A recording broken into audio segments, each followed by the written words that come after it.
Hello everybody. Well, I finally put together a video of one of my workouts. I'm doing the 5x5 Stronglifts that I have an app for.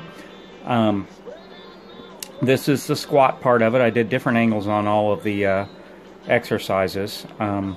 In this particular case, I try to go at least parallel, lower if I can get to it. You'll see in a few moments how I do actually go all the way down and touch the rack towards the end if I've got the strength for that. I believe that, it's the deeper I go on that, the better I'll get a good quad, glute, hamstring, just overall leg workout. Little shout out to Dean Ambrose with the Dirty Deed shirt. That is not an AC/DC shirt. That's a Dean Ambrose shirt. So just wanted to point that out for my favorite WWE wrestler. And I think it's here you can see that I go pretty deep. Yeah. And after the squats, I go on over to the shoulders. I'm going to get a little ahead of myself here, and probably have some pauses too. This is my first experience with the video editing, so hopefully this will come out okay. You can kind of see that I go pretty low when I do the shoulders. I try to go all the way down and touch my chest every time and get a good full range of motion on these. But if you have trouble with your shoulders, especially a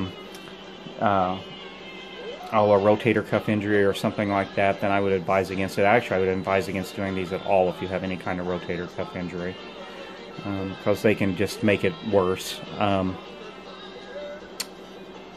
And I also want to, in case anyone sees this that's on this video that was unintentionally on it, I want to apologize for that too, because I did not intend on getting anyone in this video but myself. But since I had to video myself, I couldn't really control that very well. So apologies for that if you ever see this and you're on here. Moving on to the deadlifts. The deadlifts are the one thing that I go really heavy on. I did 315 on this. I was at 115 on the shoulders and 225 on the squats. But I have a little trouble with my lower back, so I don't go as low as I would like to off the floor like I used to. So what it means is I basically take a lot of my legs and knees out of this and concentrate primarily on the lower back. A little bit of shrug there just to show off. Next, I moved into the pull-ups. I go really wide on the pull-ups anytime I can. I feel like they're excruciatingly hard, but I also get the most out of going really, really wide. And here I'm the full length of the power rack. And if I can't get on the power rack, then I'll go over to one of the other hanging pull-up areas and just try to get as wide as I can for those. And I also try to go as high as I can for those too. If I had a bar in front of me, I would be trying to touch my chest to the bar. After that, moving on to bicep curls. And the little thing about the bicep curls is I try to keep my elbows locked to my side. I try not to use my lower back much. Sometimes I fail at that, but for the most part I try not to.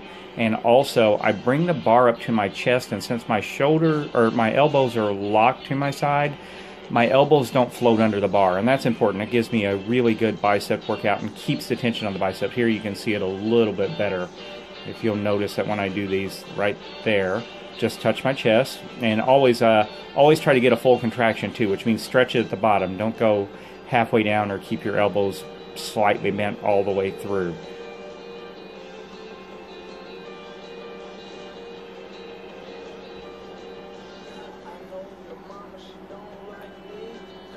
Okay. I'm kind of winding down here a little bit. One more exercise after this, and that is I do the sit-ups on the decline bench. I used a 25. I've gone up as high as a 45,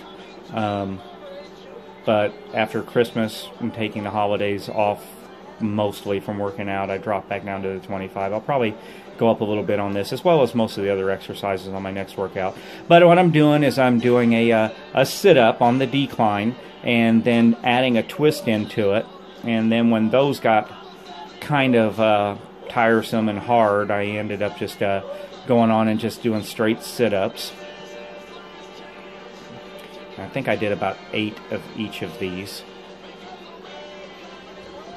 which is also what I did on the biceps. On the biceps, I did 2 sets of 8, and then on the pull-ups, I did 3 sets of 5. Those were extra. Those aren't actually part of the 5x5. You don't have to do that. The main things on the 5x5 today were the squats, overhead press, and deadlift. Those are the main thing, and it's 5 of 5 of the squats, 5 of 5 of the shoulder presses, and then 1 set of 5 with the deadlifts, with a significant warm-up on every. I mean, here you can see in the video that I ended up doing the twists, and that's about